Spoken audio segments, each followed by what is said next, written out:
Hey everyone, and welcome to Candid Coach Conversations. I'm Kimberly, founder of Live Life Fully, and today I'm so excited because we have two certified Live Life Fully coaches. We have Mai Lee and Tiffanie with us, and I'm super excited. I know you've seen and heard from Mai Lee before, and today is Tiffany's first time with us. And Tiffany has a program. It's called Re-You. And Tiffany, I'd love for you to share about Re-You and how'd you get there?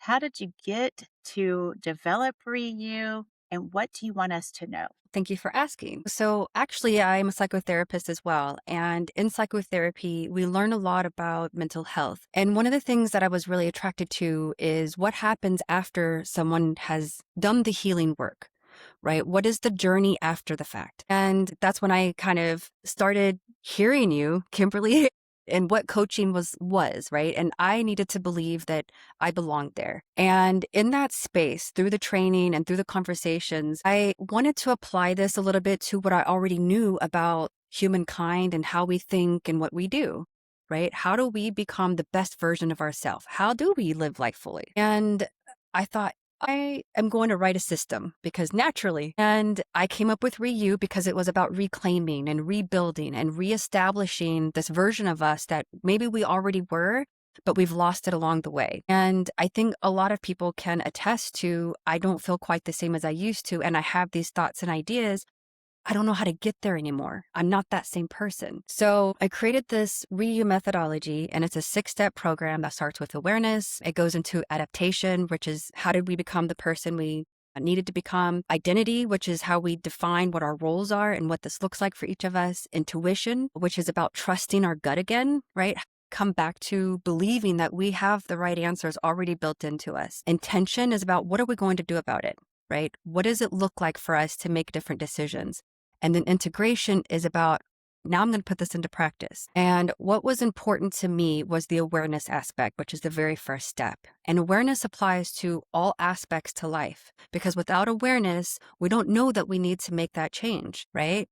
It's, I'm not living in this life anymore the way I want to live, or I made a decision that wasn't me talking. That was somebody else that had this expectation. Maybe it's your mom's voice.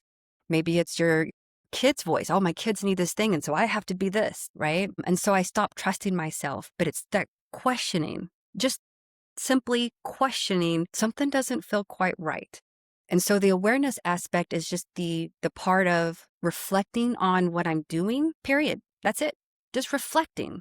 Because then once you have that reflection, once you have that awareness, then you can begin to say, how did I get here? Or what else can I do? Or how can I change this without ruffling the feathers, right? Because some people, it's not as simple as, well, motherhood had brought me to this place. Well, we don't get to stop being mothers just because. Or, maybe you're in a relationship and you've become this person in that relationship, right? Whatever needs, maybe you're a caretaker. It's not that easy to just stop, right? But how can I find that voice even in that space? This sounds Finding like some such parts a of us. comprehensive, uh, program that you have created. Yeah, absolutely. It is from top to bottom, right? It is not about, this is not solution based, right? I'm not here to give you the solutions. I'm only here to help you find the questions that you answer yourself. And it's in that answering that it becomes authentic, right? Because what is right for me, my solutions are eat, pray, love, go travel, go hike somewhere top of the mountains, right? That's my answer. But that might not be your answer. I love that you said about travel and hike, Tiffany. And I love your methodology. And as you were talking, I'm like, yes, and that's what I love about coaching. Like, we are not here to solve or give the solutions. It is through the answering where people do realize like what is important to them and who they want to be and how they want to show up and how they want to live their life. So I love that. Also, but going back to when you said traveling and hiking, I'd love for people to know a little bit more about you and maybe specifically the travel and hiking because you have done things that I'm like, what? At a young age. I mean, I know you were an athlete. I think once you're an athlete, you're always an athlete. I don't know. This goes back to this whole running thing that I don't do. So, yeah, so please share. We wanna know you. So I'm going to give you just the bigger picture of the rundown because I have a lot of errors in my life. I was an athlete. Maybe I'm still an athlete. My body says, no, you're not. But mentally, I'm definitely there. I was on an athletic scholarship in college. I got a full ride as a discus thrower of all things because no one knows a discus thrower, but now you do. I was a full ride scholarship kid. And when I got out of college, graduated, I went to grad school and I had a lot of openings of life, right? My responsibilities had changed and I became something a little bit different and recognizing that I didn't have to make straight A's. And somehow I still made straight A's, right? But I was putting so much pressure on myself and it was bringing me down. And then soon after I graduated from graduate school, I had to become a caretaker for my grandma who had a stroke. And that was really, really tough and it was life altering. And then at some point, 6 months down the road, I thought, as much as I love doing this for her and being there for her because she was such a beacon of light for me, I had to go find myself. I had to go start my career and do my thing. And this was really difficult. I was 26 years old. I didn't have the one person in my life anymore that I had had. And I had to make some hard decisions. And so I went out and became a professional graphic designer. And in that life, I was making my own money, like grown-up money. And I said, you know what? I'm not done yet. So I booked a 2-week-long trip to New Zealand. That was my first time out of the country, had to get a passport, the whole nines. And it was a solo traveler trip. And I went and I met up with other solo travelers. There was someone from Denmark. There was someone from England. There was a girl from Connecticut. And it was the most extraordinary experience. I had to challenge myself. I had to push myself. We went hiking. We did mountain biking, which is not my thing. I went kayaking for several days. But what was really the best part of it was I took 2 days to walk up this mountain. Everything I needed was on my back. I kind of sprained my ankle and I had this like, oh my God, I sprained my ankle. Like, how am I going to make this trip? Like, is there a helicopter going to come save me? The answer is no. I had to suck it up and climb the mountain anyways. So I'm sleeping in the stars and I'm looking up at the sky and I'm like, oh, that's the Southern Cross. Like, oh my gosh, I'm seeing a whole new sky. There's like these patterns of gas. I'm outside sleeping with the worms, right? And it was life altering. Like I think it changed my chemical makeup. And when I got back, I was exhausted, right? It was an exhausting trip. And I got back and I was teaching at this point and all my students were like, you look like you just went to a spa for 2 weeks. And I was like, no, I had a heart attack and broke my ankle. And I had it was a great trip, but it did something to me. And then before the end of the year, I'd booked my next trip to Switzerland and Poland, right? And I did this on my own. And in that, also very scary. I was on my way to Poland and our airplane, which was one of those like rotary plane type airplanes, and we had to bypass the Krakow airport and had to go somewhere 100 miles away. I was freaking out because I had plans, right? I had transportation, the whole nines, but there was a storm and we couldn't land. I made it. I didn't speak the language. I got to Krakow. I went to Switzerland, did the hiking. I did everything. It was, again, a beautiful experience. And from that point, I knew I'm going to move to Germany. Well, I didn't move to Germany right away. I went home. I worked for another year, but in the process, I was saving up my pennies, right? I really sacrificed a lot. I saved $10,000 in 1 year, which was pretty good. I'm 28 years old. And I applied to over 250 applications across Europe on like different websites for jobs. And I got 3 offers, 3. And I took the one that happened to be in Germany. It was a sports marketing company, so it was right up my alley. And when I moved there, I thought, well, okay, I don't speak the language. I know nobody. And I joined the volleyball team and then I made it. You have to try out because it's the kind of team that it was. I made this team and we started traveling around Germany and I learned the language kind of and made a lot of friends. And I came back 3 years later, just a whole new person, really knowing who I was and what I wanted, I thought.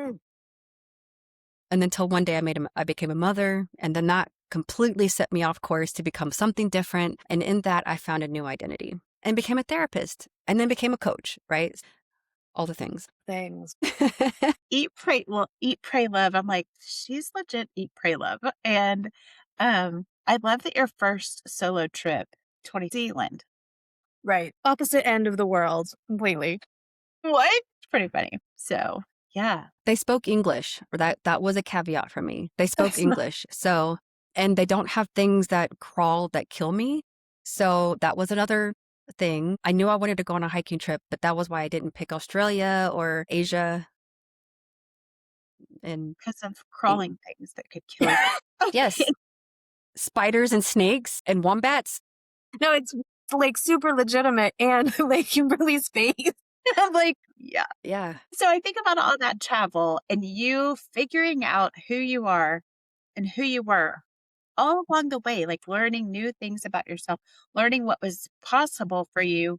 And I'm going to assume things you never even thought would be possible for yourself. And yet you figured out, yes, right there, real time, in the minute, did it. And then I think about my Lee, and I don't know all your travel. I do know that you were in the military. So as Tiffany's talking, I'm like, oh my gosh, here she's talking about all these experiences in my Lee, different world. In my mind, I'm not I have no idea because I was never in the military, and so thank you again for your service. We've had many conversations, like, I that would not be a successful journey for me. right. We're talking about crawly things that kill you, and military, we're talking about crawly things and guns, like, all the things that kill you. So, no, I'll just keep running after a dog. So, I don't run. But I think about my Lee totally in my mind, what I'm thinking is, gosh, travel, both of y'all, all over the world and with very different reasons and very different learning and probably so much similarity in the learning. Like Miley, I'm assuming you've learned so much about yourself throughout the military career and things that you never thought would possibly be possible, was in fact possible. Yes. And so I think it really does connect in with Tiffany's very original statement on this awareness and reflection piece. And so, Tiffany, I would love to, like, later on, right? We got to play the where have you been game, because I think that's phenomenal. I highly encourage everyone to also do solo traveling. It is life changing. It has obviously been life changing for Tiffany as well. Yeah. And so um, just being able to know that you can figure it out, um, and that you can rely on yourself. That had to bring such awareness. Quite the journeys. Yeah. It's interesting because I was thinking back to where was I in life when I had to have that conversation with myself that I could do it. And I think I was in 11th grade. And when I first it was University of Texas had contacted me and said, hey, we're going to be looking at you your senior year. NCAA rules were a little bit different back then. But they wrote me this letter, but it says, in your mind, because we're going to come see you, right? We're recruiters. And that right there was an unbelievable moment for me as to that was never in my vision that I could go to college for my sports. And because this wasn't the kind of life that I lived in, and I didn't have parents that knew anything. This was before the internet was a thing. I think that was where my mind was changed about what I was capable of. And I was like, well, if I can do this, then really, what can I do? But I still had this responsibility to everybody, self-imposed responsibility. Some that was not self-imposed and some that was. And then it wasn't until I was about 24, 25 that I realized I actually am not responsible for everybody. But it was that time frame, right, where I was comfortable being uncomfortable. And I think that is what it comes down to. That's where the challenge comes from. That's where you learn what things you are capable of and what things you can tolerate. And I mean tolerate meaning not that you want, but that you can. Can you tolerate starvation? Can you tolerate pain? Can you tolerate being uncomfortable? And then you realize, well, if I can survive that, I can survive rotten shark. It But connects. please tell me more. So on one of my solo trips that I took to Iceland, Ooh, because when in Rome, you do as the Romans do. And any country that I've ever been to, I try to partake in the delicacies of that country. And one of the meals that I had in Iceland was rotten shark. And I could not tell you, I'll chop up the name if I try to say it, but it's a process of the shark that is indigenous to the area. And it's a process and it kind of tastes like ammonia because that's what's used to kill the poison in the shark. And I ate it. wow. It tastes like it sounds, but it was one of those things like I can do hard things. I can do the things that are difficult. And what are the consequences afterwards? Maybe it's a tummy ache. It didn't happen. I was fine. But what is the worst thing that can happen? And if it's not death, try it, right? Why not?